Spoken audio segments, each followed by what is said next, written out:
Hi, I'm Matt Stash. And I'm Rita and Matt, Welcome to Beereviews. where we review beer in a way that you, the casual beer drinker, can understand. And we've got 3 beers from Texas today, and they're special beers because they were on sale.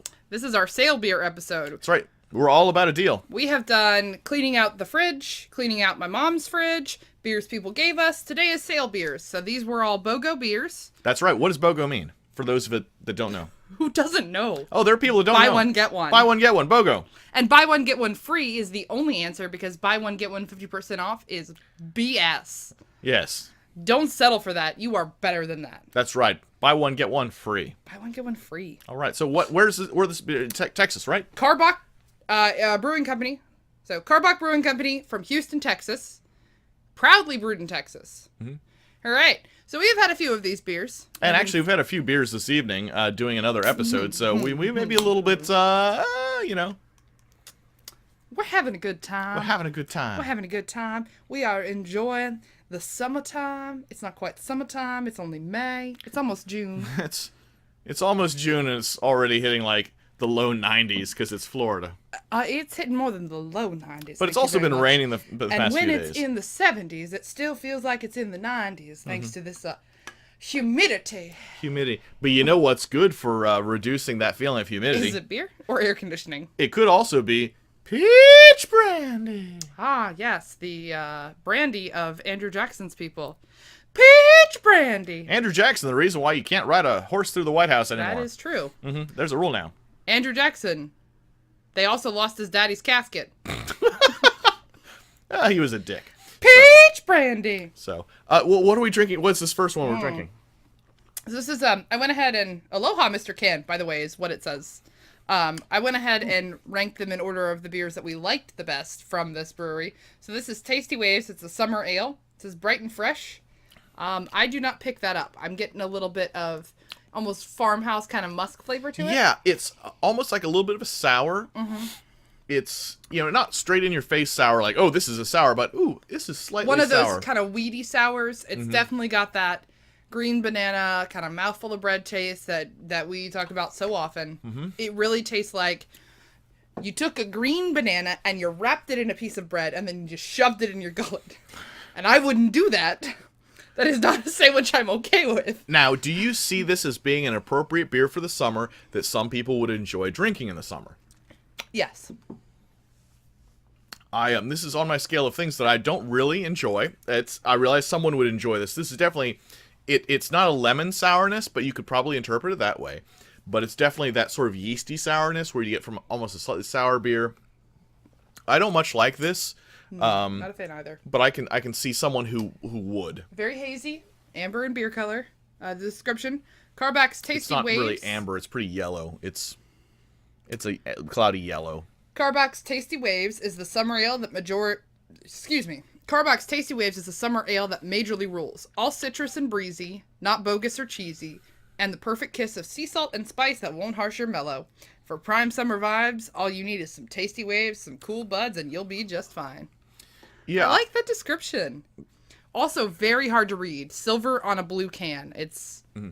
I'm not really picking up too much citrusiness in the sour. I guess it might be there, but all the sourness I'm picking up is kind of that brewed yeasty sourness. And I'm not a big fan of this, but again, if you do like sour beers, or you're getting into sour beers. This would be a good introduction to sour beers. Right. We talk about a lot of times, like, people who are getting into IPAs. Yeah. And, this is a good beer if you're trying to get into IPAs. I'm not into sour beers, but if you're the kind of person that's kind of like, I'd like to get into sour beers because I think I philosophically like them, this would be an excellent beer to start on.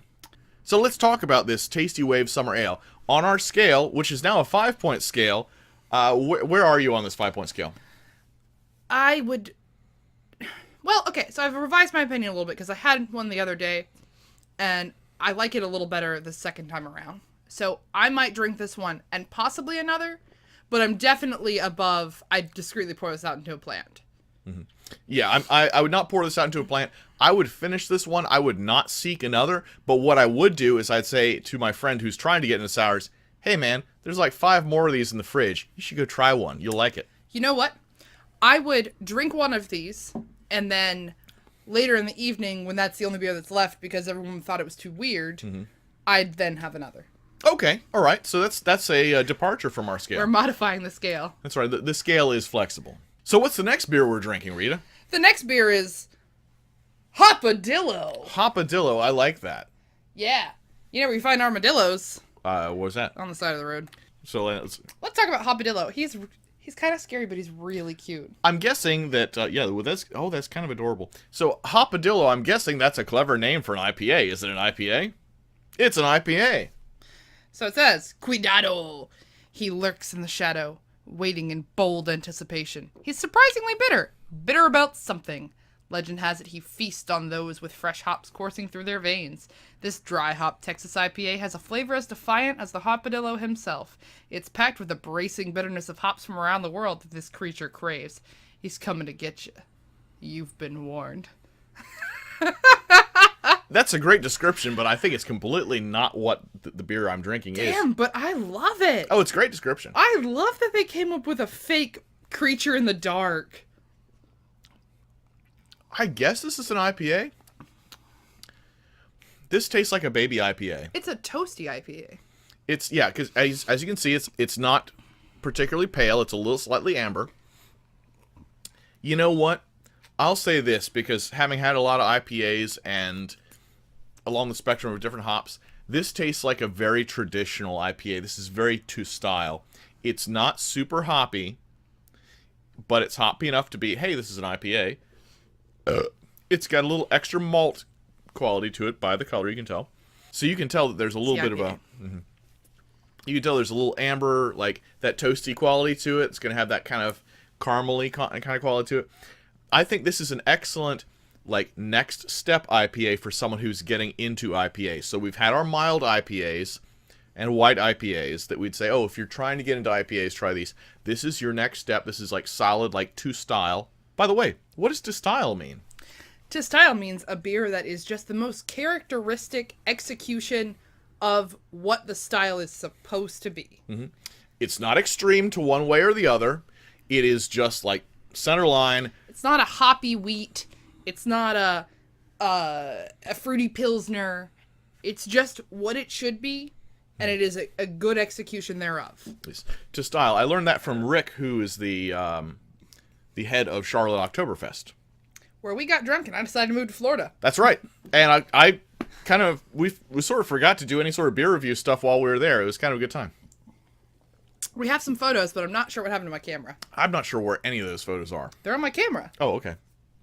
I continuously find and lose the glass that I had from Charlotte Oktoberfest.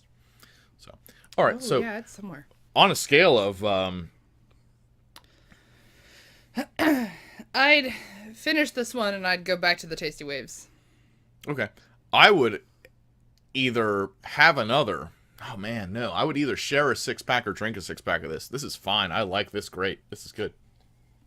So what's our next beer?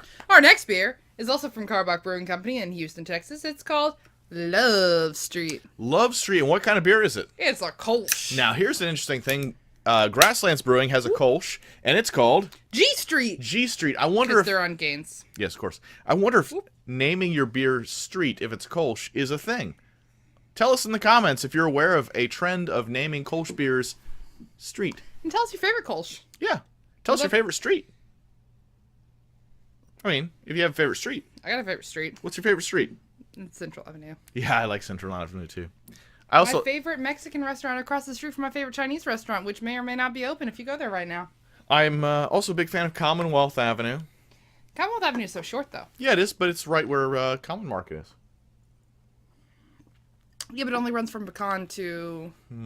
Ooh. That's drinkable. Independence. Runs into Independence. Yeah. I drank one of these earlier. It was fucking delicious.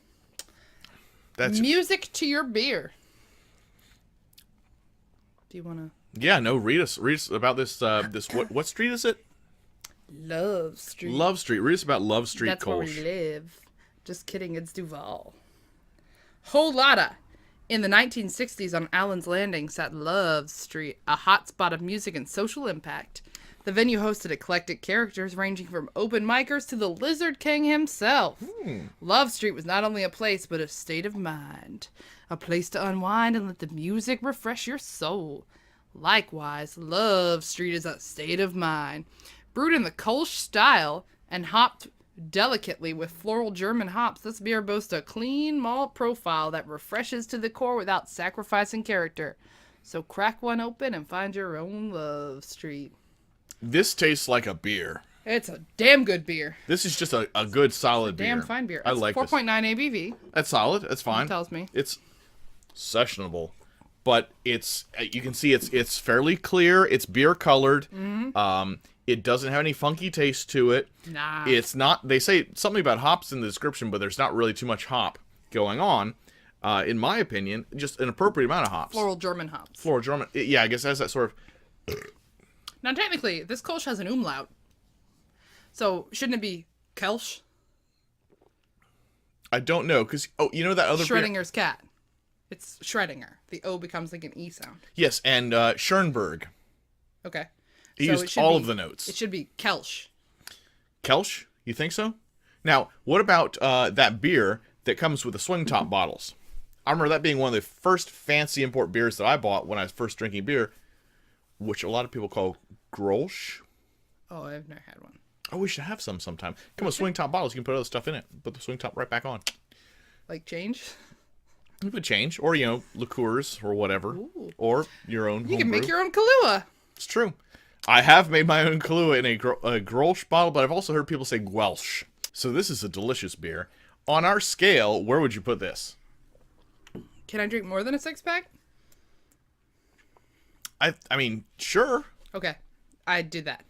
I would at least drink a 6-pack. I would drink a 6-pack of a great night and say that was a fantastic beer. I'd probably have a shot of whiskey or something like that. Please like, comment, and subscribe.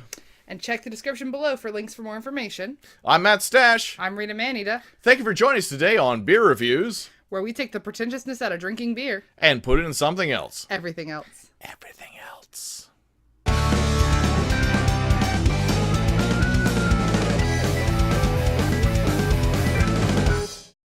I'd like to point out that the Hopadillo IPA does not list its ABV, so we can assume there's no alcohol in this beer.